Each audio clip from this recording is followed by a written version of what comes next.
Whether you are currently a professional wrestler or about to become one soon, it's time that we talk about building your legacy.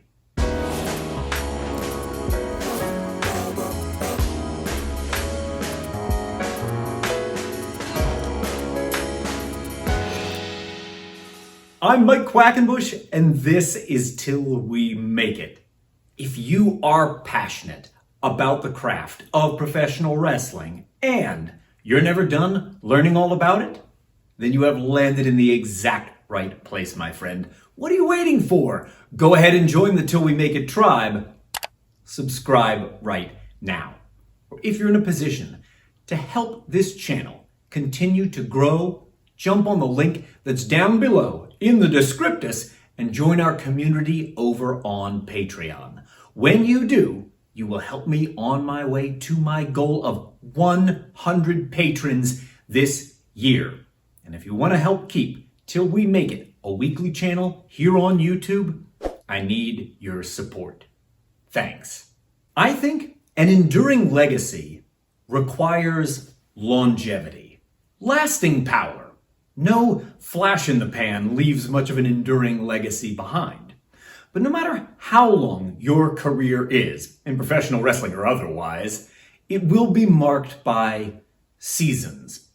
And not all seasons are great triumphs. Yes, you will experience great success in some seasons of your career. And yet, there are also going to be a couple seasons which are middling at best. They flirt with mediocrity. And you may even come across a few seasons which feel disastrous.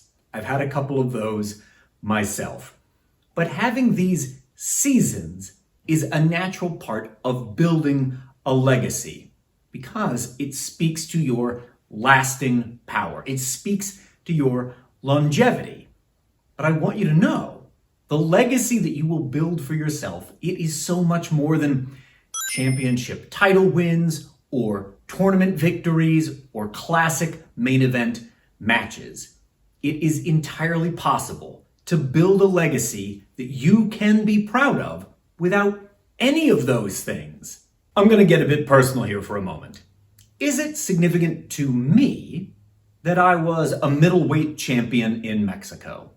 Yeah, sure it is.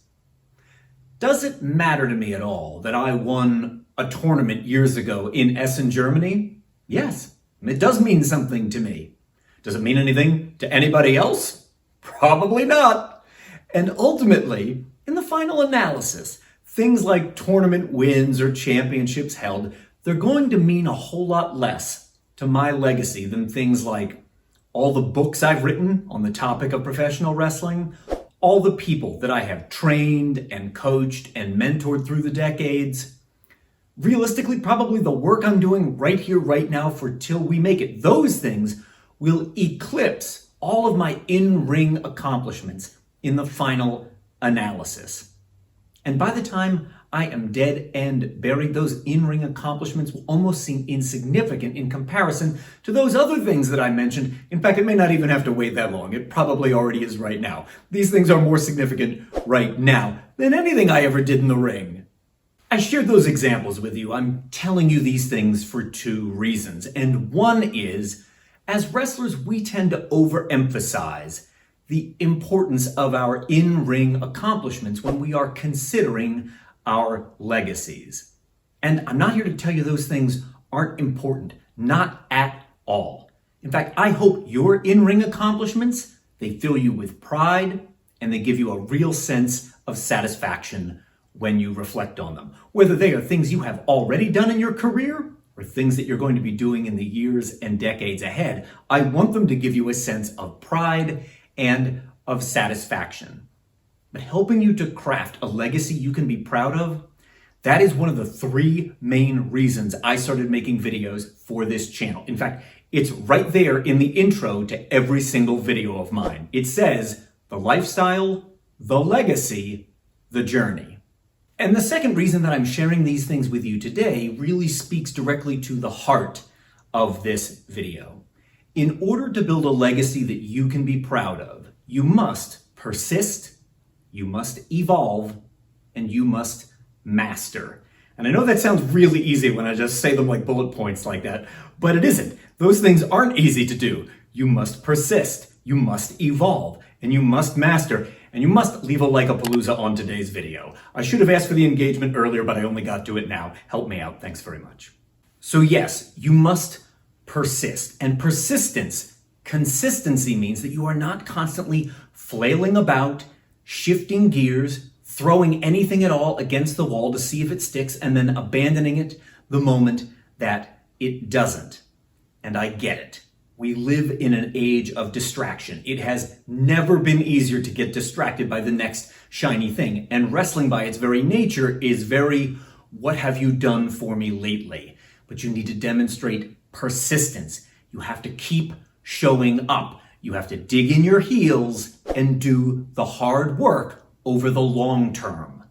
Here's an example that immediately springs to my mind. A key part of Colt Cabana's legacy in wrestling will be his Art of Wrestling podcast.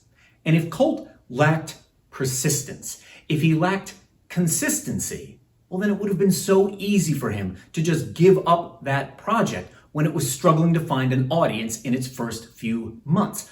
But instead, he continued to show up. He dug in his heels and he did the work over the long term. And now, here he is, some 400 plus podcasts later. The Art of Wrestling is practically an institution unto itself, and it may have ended up touching more people's lives in a significant way than any Colt Cabana match ever has.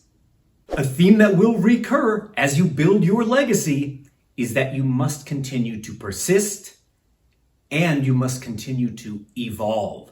You must continue to learn new things, to experiment, and then take the information, the data you get back from that experiment, synthesize it into your work, and evolve into a new shape or form. And there are lots of working pros out there in wrestling right now who only ever get good at a select few things, and they polish them up so they look great, and then they simply never deviate from those exact things. But here is my warning to you.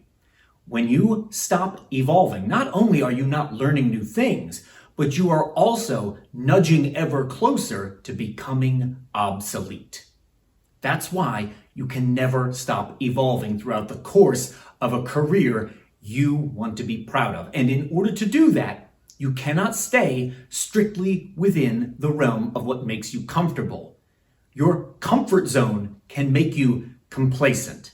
And to make sure this doesn't happen to you, every once and again, you're going to have to take on something new, learn some new skill, try something different, something that makes you just a little bit uncomfortable.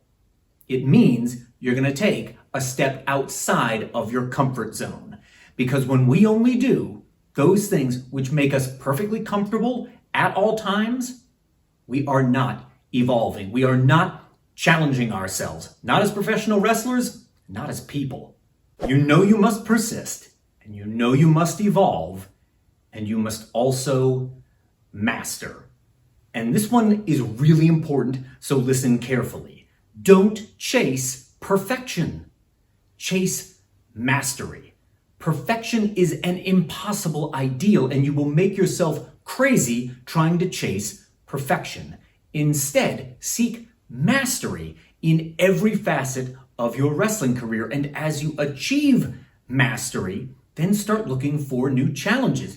If you've already developed a reasonable mastery of in-ring mechanics, well then shift your focus to match structure. Or if you've already mastered that, shift your focus to promos. If you've already mastered how to book angles that deliver, then shift your focus to promotion or marketing. There is always something new to be learned in the world of professional wrestling. But as you take on those new directions and as you constantly set new goals for yourself, seek mastery, not perfection. When you make persistence, evolution, and mastery recurring themes in every season of your career, well, a few things end up happening. Number one is you get to experience the sweetness of fulfillment. You'll be able to look back on all the seasons of your career, the ones that seem successful, the ones which are kind of mid, and even the ones that might seem like flaming dumpster fires, but across all of them, because you never stopped persisting, evolving, or mastering, you will experience the sweetness of fulfillment, even if your career never makes you $1 million and never transforms you into a global superstar. And when this recurs over time, it provides you with longevity, that lasting power we talked about. And then something very unique does happen. Because if over the long term, through that longevity, you do get to experience time and time again the sweetness of fulfillment, the end result will be a career and a legacy that you can be proud of.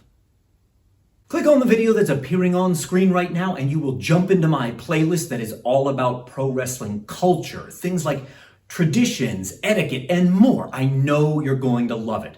Or click on that orange box appearing on screen right now and you will jump over to my Patreon, because I need your help to reach my goal this year of 100 patrons. And I'm not going to make that goal without you.